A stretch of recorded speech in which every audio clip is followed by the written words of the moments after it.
I'm getting a lot of people asking me what it's like to live under lockdown in Italy.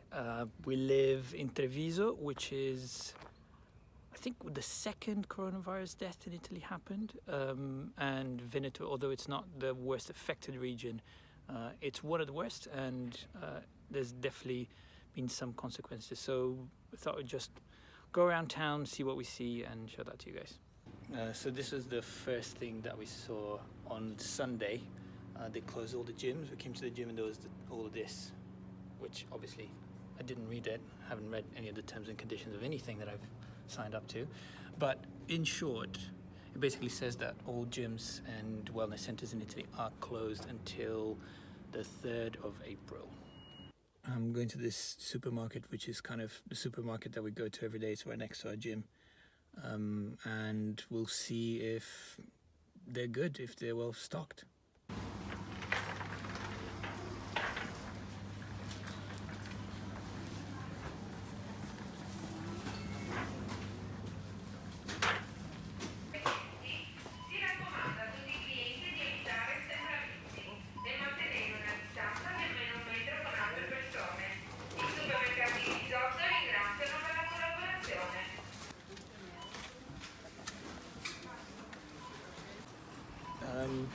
It seemed normal. As I said, we're here every day, so I know what the level of stock usually is, and it's pretty much the usual. There's not many eggs, but I don't know. I also saw an elderly couple buying 100-pack of surgical gloves, which is not a thing I've seen before, but well. This is a bit surprising. This is one of the main parking areas in the center of Treviso, and it's quite empty. It's not normally like this. It's usually pretty full this time. The Longhi is one of the big local companies. Apparently Americans are fleeing from the virus.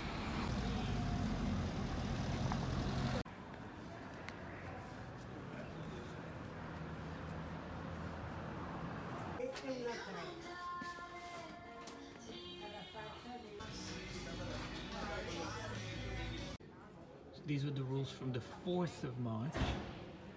I love the way they explain it. I love they should avoid the promiscuous use of bottles and glasses, especially during sport activity. Yeah. There's always a buck to be made. Hand sanitizer, formulating according to the directives of the Ministry of Health. Getting to Piazza dei Signori, which is the center of town. It's a bit empty, but it's not uncommon for it to be empty on a weekday like this. So it's 11:30. It's Tuesday. There's some people outside. And the piazza, there's people there. The old guard is always there holding court. At this place here, the Pino. A lot of people walking their dogs. You know, doesn't look like the zombie apocalypse. This is the best coffee shop in town. I was hoping to come and talk to the owners. Elise and Fabio, they're very nice people. But they're closed today. They just closed on Tuesdays. And yeah, they have a little note here saying that they can't serve people at the bar, which is the way most Italians have their coffee. But yeah, they're always super nice. Clearly there's been some repercussions for them already.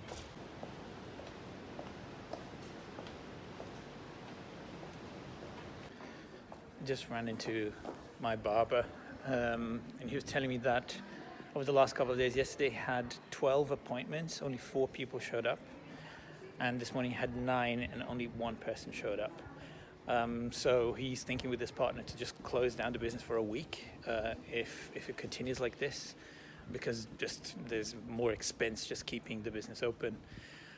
He's of the mind that everything should close for a while, and apparently there's like an association of people in commerce here in Treviso, and they've been calling each other. They're going to meet up tonight and see what they're going to do. I asked him if there's been any officials that have come and told them anything about how they should proceed, if they should change anything, and he says, like, are you joking? There's no controls. There's nothing. It surprises me a little bit because I'm seeing these signs go up, in different shops.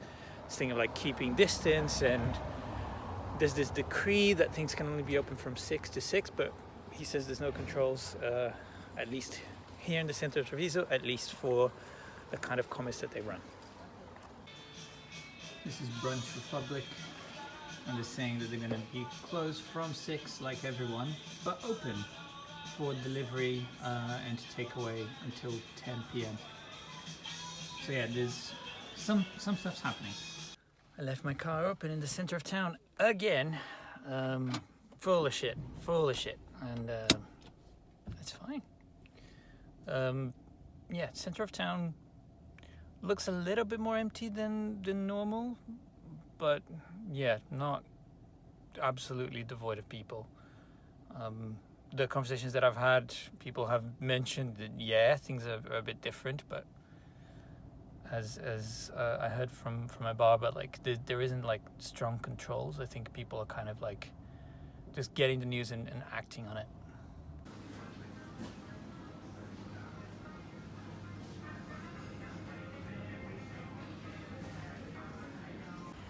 Just came to get some gelato here.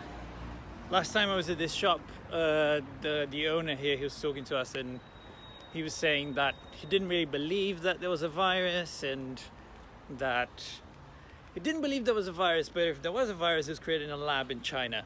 He didn't buy this thing from the wet markets. And then now they're just talking about how there's been rules enforced that after 6 p.m. they can only have one person at a time coming into the shop.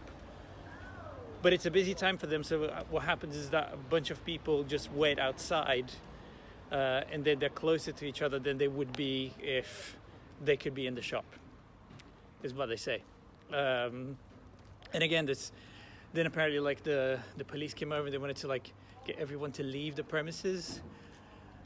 So there seems to be some sort of enforcement, but maybe some confusion around that too. So I think what we've seen is basically that the town's kind of still functioning, but there's some disruption to the way it usually works. I don't know what it would be like if I try to drive out of the province. I've heard that you can't, but I've also heard that there's no control, so I just don't know. That seems to be like the pattern with things in Italy. Like it might be happening, you hear that it's happening, but then there's conflicting reports. That's what it's like, at least today, Tuesday. We'll see how it develops.